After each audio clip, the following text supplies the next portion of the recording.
hundreds of immigrants tried to storm the border. So we were told, as you recall, that immigrants would not, in fact, try to storm the border in this migrant caravan. I was one of the people saying that this was a little overestimated. It wasn't going to be thousands of people trying to storm the border. In fact, it was not thousands of people. It was a couple of hundred people. I think one person actually made it across the border and then was immediately chased back across the border. But tear gas was fired at these crowds because some of these people were throwing rocks at Border Patrol agents. And here is what it sounded like when hundreds of people tried to storm the border between Tijuana and the United States. So you can see these folks breaking through a fence, running across no man's land toward the next fence. And Border Patrol showed up.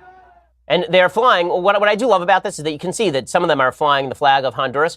And Alexandra Ocasio-Cortez, the new congresswoman from New York, in all of her wisdom, she said, well, this is just like refugees, like when the Jews were trying to flee Nazi Germany. Well, when the Jews were fleeing Nazi Germany, they didn't arrive at Staten Island, at Liberty Island, with the Nazi flag on them, right? If you're actually fleeing a place because of political asylum needs, you typically don't fly the flag of the place from which you are running. Also, the vast majority of these people are not coming because of political violence. The vast majority of these people are coming for economic necessity, which is a fine reason to try and enter another country, but you have to do so legally. You don't get to try to break through the fence. And that was not just that video. There's also video of people who are pushing and trying to push through the fence while shouting, yes, we can. Here they were at one of the border patrol stations at one of the big walls, and they actually tried to force open the fence.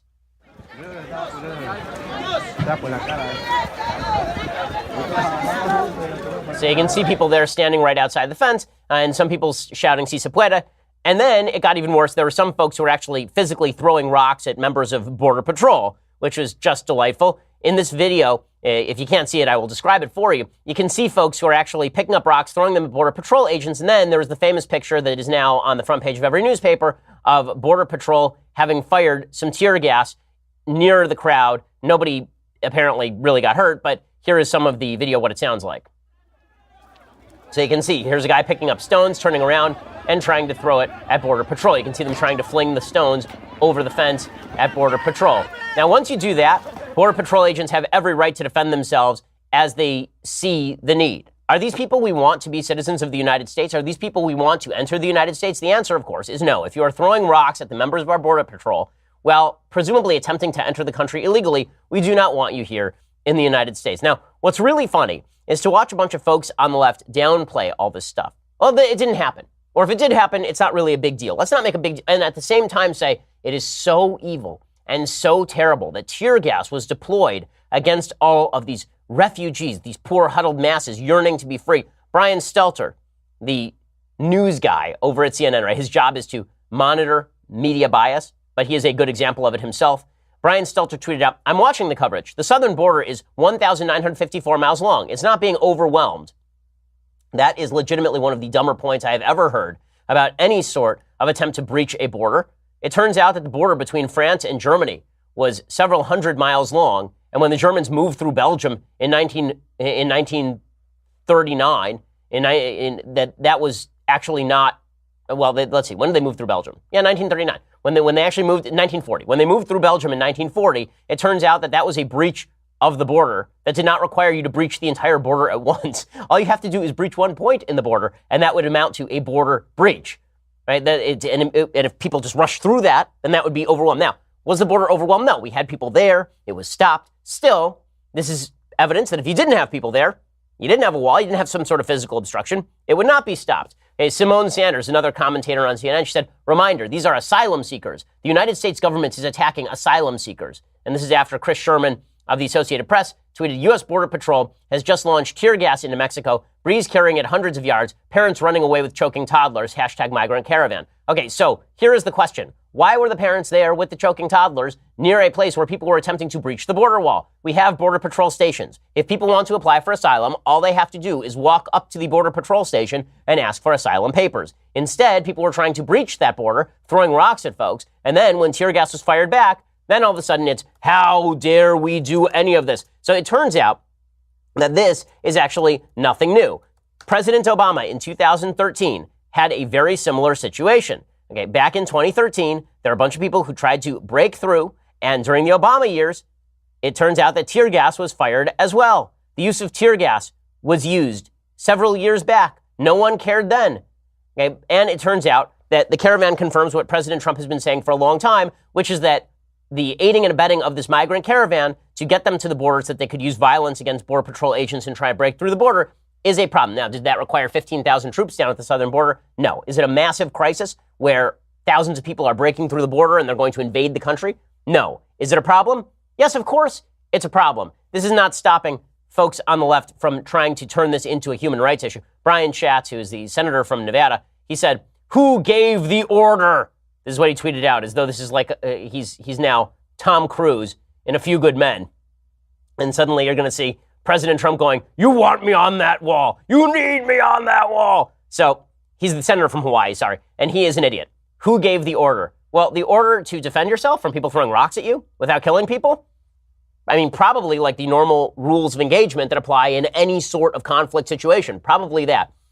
Again, I do find it ironic and weird that so many folks on the left are very, very upset at the deployment of like a tear gas canister at the border when people are throwing rocks at our troops. They didn't care when Obama did it. I mean, hell, they didn't care when Obama was literally droning American citizens who he said were terrorists. That everybody in this room faces is that if you are a person on the left and you see a woman on the right, that means that you are not really women, right? You're all fake women all out here in the audience, right? And we know that because, for example, you don't win track meets while being a biological man, so you're not a real woman. And it's just demonstrative of the fact that for the left, the demonization of conservative women is extraordinarily high. Sarah Palin is not a real woman, so she doesn't fall into that category. Hillary Clinton, however, is a real woman. Like, by the way, Hillary says she's exactly like Wonder Woman, which makes perfect sense if you're crazy. I mean, have you seen the movie? So I, too, would like to see a woman president. I do. And I would like to see it be somebody in this room, somebody with the right principles. In this room are the leaders that the country needs, not just right now, but 10, 15 years in the future when you're actually old enough to run. The people in this room are going to be leading the country, and they should be leading the country because great female leadership is just great leadership, period. And great female conservative leadership is great conservative leadership, period. So I want to talk about, I guess the theme of today is how to be brave. So I want to talk about 5 things I think that everybody can do, men and women alike, to be brave out there in the political world. So 5 things. The first thing is that you have to be brave enough, and this is something I think we on the right understand. You have to be brave enough to understand that your life is in your own hands. One of the great myths that's handed down to women of all ages across the country by the left is the idea that you are inherently victims of the system. And I see even some conservative women fall for this sort of thing. The idea that the American system is out to screw you somehow, that it's out to get you, that you're victims of a rape culture, that you're victim of a culture that wants to pay you less, that you're victims of a culture that is attempting to keep women back, hold women back, keep women down. This is absolute sheer nonsense. Women have never had it better in the history of humanity than in the United States in 2017.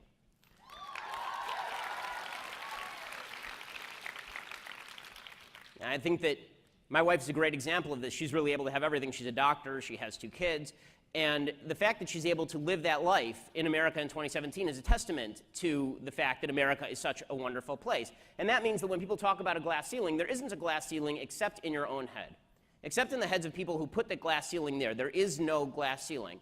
And it takes a little bit of bravery to acknowledge that your life is in your own hands, that what you do with your life is your responsibility, that it's nobody's fault but your own if you fail in the United States as a general rule. You can do anything. You are capable of doing whatever it is that you want to do. That doesn't mean that everything's going to go your way. It doesn't mean that everybody is going to help you out the way that you would hope that they do. But no one cares enough to stand in your way. And if we're brave enough to acknowledge that freedom comes with responsibility and risk, then we are going to be able to succeed as Americans together. Second point, we always have to be brave enough to tell the truth. And for people who are interested in politics, this, of course, is the hardest thing because there's always this tension in politics between telling people what they want to hear and telling the truth. Most people want to hear lies. Most people want to hear things that they want to hear all the time. And, I mean, you know this from your relationships. I know this from my marriage. Sometimes you don't want to say things to people you care about because you don't want to hurt their feelings. But in politics, it is imperative that you say things that are true, even if it hurts the feelings of people on your own side. So truth above partisanship. And never has that been more true than right now. Never has that been more true than right now in this moment. Because right now, Republicans run the House, they run the Senate, they have the White House. And the temptation is to follow whatever it is that Republicans do and cheer it, no matter what. There's a tribal instinct that takes over in politics that essentially suggests that if the other side hates it, we must be doing something right. There's this weird idea out there that it's okay to lie if it's for your own side. It's okay to fib if it's for your own side. It's okay to cheat if it's for your own side. After all, the other side is doing it. Why would you deprive yourself of those tools? Why would you hamstring yourself? If the other side is willing to do all these terrible things to win, why shouldn't you be willing to do all these terrible things to win? So 2 points here. Number one, I don't think you actually have to do terrible things to win. If I believed that people had to do terrible things to win, I would not be in politics, and I would not believe in a representative democracy. Because the bottom line is, in a representative democracy, you have to be able to trust that people are going to be able to distinguish truth from falsehood, and it's our job to essentially deprogram people. Because you have millions and millions of Americans who have been programmed by a public education system and a media to believe certain things. But the answer to that is not to lie the way Democrats do. The answer to that is to tell the truth the way Democrats don't. To deprogram people, to tell the truth. And that also holds true for people on your own side, because you don't have the credibility, you, especially young people, you don't have the moral wherewithal to be able to stand up for your principles if you're not willing to stand up for your principles even when it may hurt you in the temporary now. And that's not some sort of deep read on the last election cycle. I'm not talking about who people voted for right now, because I think there are a lot of good reasons to vote for President Trump. I'm talking about the tendency that we all have in knee-jerk fashion to, instead of analyzing the issues, instead of analyzing the principles, say, people on my side like it, therefore it's good. And that's unacceptable. Something is either good or it's bad. It is not better or worse because people on your own side like it or do not. And that does take some courage. That takes some bravery to say to people who you've looked up to, people who you've listened to, that maybe they're wrong, that maybe they're doing things and saying things that are inappropriate. That takes some bravery.